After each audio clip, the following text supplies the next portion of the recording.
and welcome to Pakistan Today from our Islamabad studio. I'm Chris Taylor. U.S. President Donald Trump has accused Democrats of criticizing every achievement of his administration as negotiations continue over a possible agreement with Iran. In a statement posted on Truth Social, President Trump said Democrats know nothing about the potential deal and claimed the opposition party has weakened itself by supporting ineffective policies and candidates. Trump also stated that any future agreement with Tehran would either be great and meaningful or there would be no deal at all. He stressed that a new arrangement would be very different from the Obama-era nuclear accord, which he once again described as a failed agreement that opened a pathway for Iran to develop nuclear weapons. Meanwhile, Iranian President Masoud Pezeshkian has reiterated that Tehran will not surrender to what he described as the excesses of the enemy.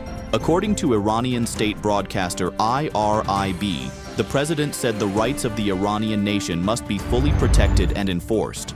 At the same time, Iranian Parliamentary National Security Commission spokesman Ebrahim Rezaiei said Iran's wartime strategy remains an eye for an eye, while its diplomatic policy is based on action for action. He added that Iran has never bowed to pressure or threats and maintained that Washington must choose dialogue if it wants to secure a deal. Chinese President Xi Jinping has praised Pakistan's role in supporting peace efforts between the United States and Iran. According to Reuters, President Xi made the remarks during a meeting with Prime Minister Shehbaz Sharif in Beijing. Xi said Pakistan had made constructive contributions toward peace in the Middle East and reaffirmed China's close partnership with Islamabad. Prime Minister Shehbaz Sharif, accompanied by Chief of Army Staff Field Marshal A.C. Munir, thanked China for its continued support and stated that Pakistan fully supports President Xi's four-point peace initiative aimed at reducing tensions in the region. Pakistan and China have also signed multiple memorandums of understanding and agreements aimed at expanding bilateral cooperation. The signing ceremony took place in Beijing in the presence of Prime Minister Shehbaz Sharif and Chinese Premier Li Qiang. 15 documents were signed covering economic development, climate change, agriculture, trade, science and technology, media, education, and security cooperation. Both countries reaffirmed their commitment to strengthening strategic ties and promoting mutual development across a wide range of sectors. Prime Minister Shehbaz Sharif has further called on Pakistan and China to stand united in efforts to restore peace in the Middle East during separate talks with Chinese Premier Li Qiang.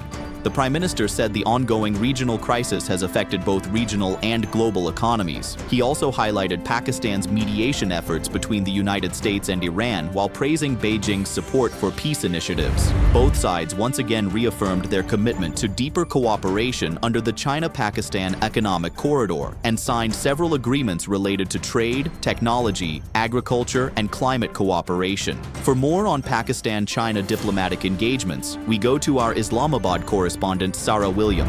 Thank you, Chris. Officials here say the meetings in Beijing reflect growing strategic coordination between Pakistan and China at a time of rising regional uncertainty. Diplomatic sources indicate that economic cooperation and regional stability remained central themes throughout the discussions.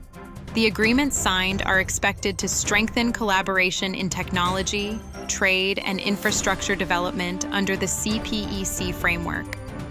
Analysts also believe Pakistan's mediation efforts regarding Iran and the United States have added further diplomatic importance to Prime Minister Shehbaz Sharif's visit to China. Back to you, Chris. Thank you, Sarah, for that report from Islamabad. More than 1.5 million Muslims have arrived in Mina as the annual Hajj pilgrimage officially began in Makkah. Pilgrims from around the world perform tawaf before moving to the vast tent city to begin the sacred rituals of Hajj. The pilgrimage comes amid continued uncertainty in the Middle East, including ongoing discussions surrounding Iran-US ceasefire efforts and concerns over the reopening of the Strait of Hormuz. Saudi authorities have deployed advanced security systems and air defense measures to ensure the safety of pilgrims throughout the pilgrimage. Despite intense heat and regional tensions, worshippers expressed joy and gratitude at being able to fulfill a lifelong spiritual obligation And finally, at least 16 people have been killed and 7 others injured after a passenger coach traveling towards Swat collided with a bus parked along the Swat motorway in the Koro-Kotai Saidabad area. Rescue 1122 teams and motorway police responded quickly to the scene and shifted victims to Mardan Medical Complex Hospital. Officials said many of the passengers were traveling to Dir and Bajaur to celebrate Eid holidays with their families. Authorities stated that the parked bus had reportedly developed a mechanical fault before the collision occurred. Khyber Pakhtunkhwa Information Minister Shafi Jan expressed grief over the tragedy and said the injured are receiving the best possible medical treatment. That's all for now. You're watching Pakistan Today. I'm Chris Taylor.